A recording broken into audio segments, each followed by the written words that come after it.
Right, what's good, YouTube? Welcome back to another reaction. Today we got why didn't Puerto Rico become a US state from History Matters. Let's jump straight to this one, man. Puerto Rico, here, is currently a territory of the United States, but as you'll probably know, it isn't a state. Much like Alaska and Hawaii, it was annexed in the second half of the 19th century. But unlike the other two territories, Puerto Rico never made the leap from being a territory to a fully fledged state. So why not? What stopped Puerto Rico from becoming a state? So to begin, Puerto Rico was a Spanish colony up until 1898. This was after Spain and the United States got into a bit of a scuffle over a main sinking and a general American desire for empire building. Interesting.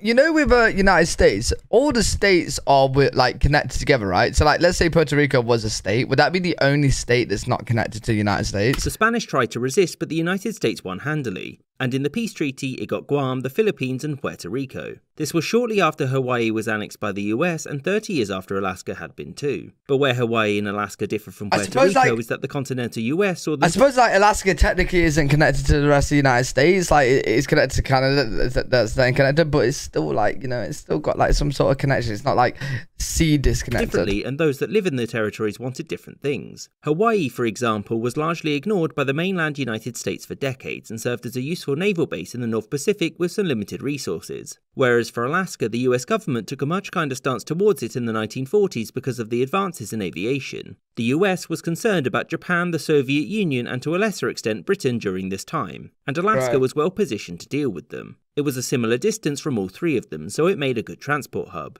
And also, it was useful for stationing long-range bombers there, just in case. In 1958, Alaska was offered a referendum on statehood, which 80% wanted, and so it was soon accepted. Very shortly after this, Hawaii was offered the same. Now, this was slightly more controversial since many American lawmakers were worried about a majority non-white state sending senators and congressmen to do things like vote on laws and stuff. However, the US was under pressure from the United Nations to decide what Hawaii was going to be. And so, to avoid accusations of empire, President Eisenhower offered the territory a vote on becoming a state. Over 90% of Hawaiians supported the move, and so in 1959 it joined as America's 50th state. So why didn't Puerto Rico get the same treatment? The United Nations also took a dim view of America keeping it as a territory, but the difference was in the attitudes of the Puerto Ricans to the United States. From before its annexation until the outbreak of World War I, the island had a strong independence movement, and very few people there wanted to become Americans. Yet, after Puerto Ricans were given citizenship in 1917, the desire for independence slowly faded and people came to prefer a loose association with the United States. This didn't mean that everybody was happy with the arrangement,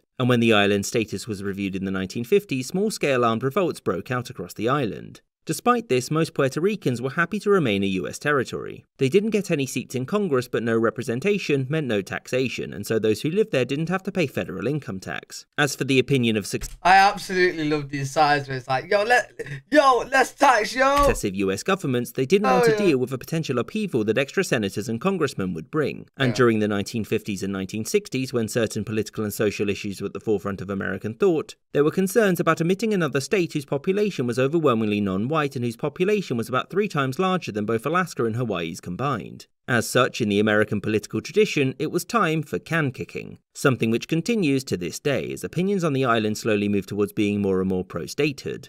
I hope you enjoyed this episode. And special thanks to my patrons. Interesting. They didn't really get the option to become a US state, whereas like others did. There we go. It's connected to America, but it's not actually a US state. Interesting video from History Matters. I actually really do enjoy these short, snappy videos. But yeah, if you guys got any recommendations for any videos, leave them down in the comment section below. If you guys enjoyed, make sure you leave a thumbs up, subscribe, and I'll see you all in the next video.